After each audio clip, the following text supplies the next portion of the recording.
जय श्री राम भक्तों स्वागत है आपका हमारा चैनल देववाणी में। भक्तों, आपको हमारी कथाएं कैसी लगती हैं हमें कमेंट करके ज़रूर बताएं।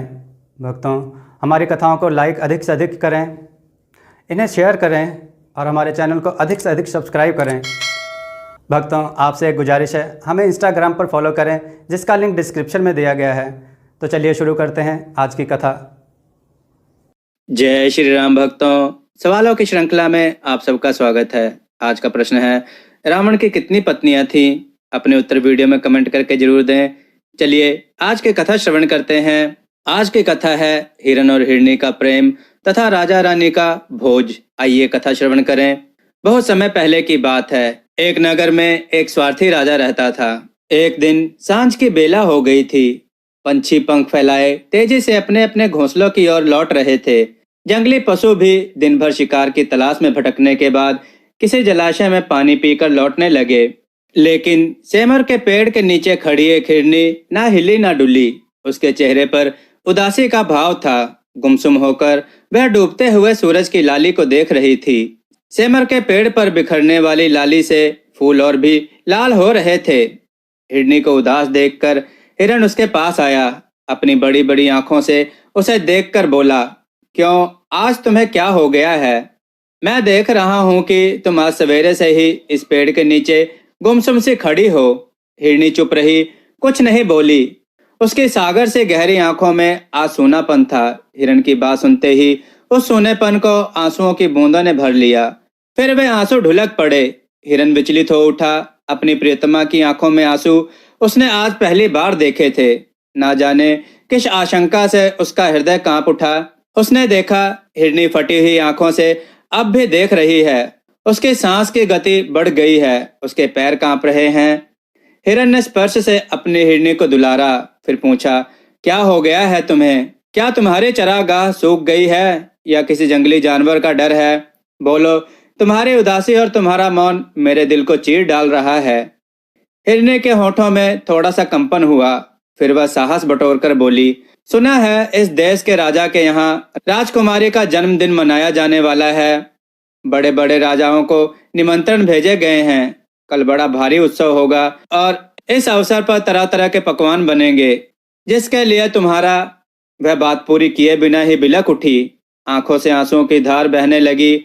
चारों ओर अंधेरा छा गया। बेचारा हिरण क्या कहे। एक क्षण तक वह मौन रहा। फिर धीरज के साथ उसने कहा, अरे पगली, इतनी छोटी सी बात के लिए तू इतनी दुखी होती है? ऐसे अच्छे अवसर पर अगर मुझे बलिदान होना पड़े तो यह मेरा कितना बड़ा सौभाग्य होगा। राजा के जंगल में रहने वाले हम सब उन्हीं के तो सेवक हैं। इस बहाने मैं उनके ऋण के बोझ से छूट जाऊंगा। मुझे स्वर्ग मिलेगा। आखिर एक दिन मरना तो है ही। किसी शिकारी के तीर से मरने की बजाय राजा की बेटी के लिए बलिदान होना ही कहीं अच्छा है। हिरनी फफक कर रो पड़ी। रोते रोते बोली, मेरे प्राणनाथ, मेरे दुनिया सुनी मत करो। तुम्हारे बिना कैसे जीऊंगी? मैंने तुम्हें अपनी आंखों से कभी ओझल नहीं होने दिया। मेरे लिए, बस मेरे लिए ऐसा मत करो।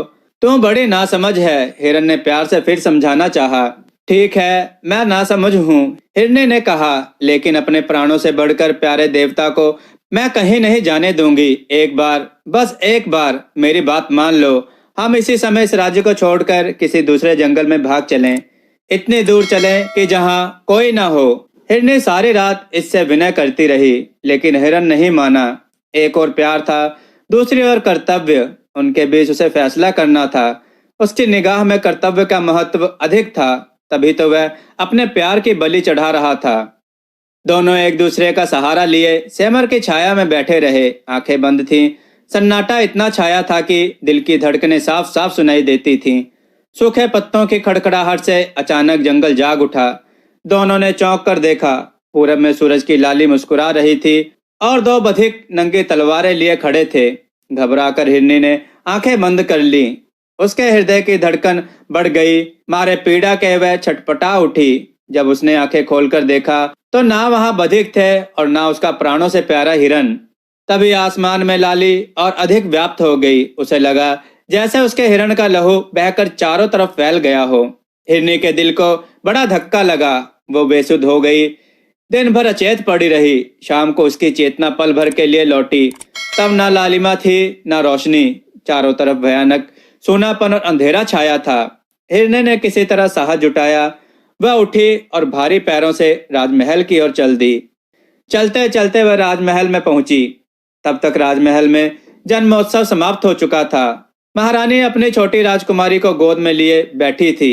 हिरनी ने उसे सिर झुकाकर प्रणाम किया और कातर स्वर में विनती की, महारानी जी, मैं आपके राज्य की एक अभागन हिरनी हूँ। आज के महोत्सव में मेरे प्राणनाथ का वध किया गया है। उससे आपकी रसोई की शोभा बढ़ी, मेहमानों का आदर सत्कार हुआ, यह सब ठीक है, किंतु मेरा तो सुहाग ही लुट गया। अब मेरा कोई नहीं रहा, मैं अनाथ हो गई। उसकी आंखों से आंसू बहने लगे, पर धीरज धरकर वह फिर बोली, महारानी जी, अब एक मेरी आपसे विनती है, आप कृपा कर मेरे हिरण की खाल मुझे दे दें। मैं उसे अपनी आंखों से कभी ओझल नहीं होने दिया करती थी। उस खाल को मैं उस सेमर के पेड़ पर टांग दूंगी और दूर से देख देख समझ लिया करूंगी कि मेरा हिरण मरा नहीं, जीवित है। महारानी जी, वह मेरे सुहाग की निशानी है।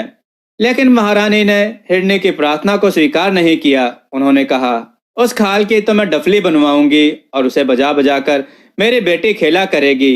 हिरनी का हृदय टूक टूक हो गया। उसकी आशा की धुंधली ज्योति हवा के एक झोंके से बुझ गई। निराश और भारे मन से वह जंगल को पुनः लौट आई। उसके बाद जब भी राजमहल में डफली खनकती तो हिरनी एक क्षण के लिए बेसुध हो जाती। वह उस खनक को सुनकर घंटों आंसू बहाया करती थी। इस तरह हिरनी ने अपने प्राण प्रिय के वियोग में अपने भी प्राण त्याग दिए। दोस्तों, आपको यह कथा कैसी लगी? अपने विचार और सुझाव कमेंट में जरूर दें। हमारी कथाओं को लाइक करें, हमारे चैनल को सब्सक्राइब करना ना भूलें। हमारी कथाओं को शेयर जरूर करें, जिससे लोगों को अच्छा ज्ञान प्राप्त हो। जय श्री राम भक्तों। जय श्री राम भक्तों, देववाणी की तरफ से आप सबका बहुत बहुत धन्यवाद कि आप सब ने हमारे चैनल को बहुत सहयोग दिया और हमारी वीडियो को बहुत पसंद किया, जिस वजह से हमें यूट्यूब की तरफ से ज्वाइन बटन का ऑप्शन मिला, जहां पर आप हमें ज्वाइन बटन पर क्लिक करके हमें ज्वाइन करें, जिसके लिए आपको 29 रुपये या 59 रुपये का चार्ज देना पड़ेगा। जो हमें ज्वाइन करेगा उन्हें हम कई तरह की सुविधाएं देंगे और उनके कमेंट्स का जवाब देंगे। यहाँ हम आपको कथा कहानियों के टिप्स भी देंगे और हम आपके सुझाव पर वीडियो बनाने की पूरी कोशिश करेंगे और हम आपका नाम वीडियो में ज़रूर लेंगे। धन्यवाद।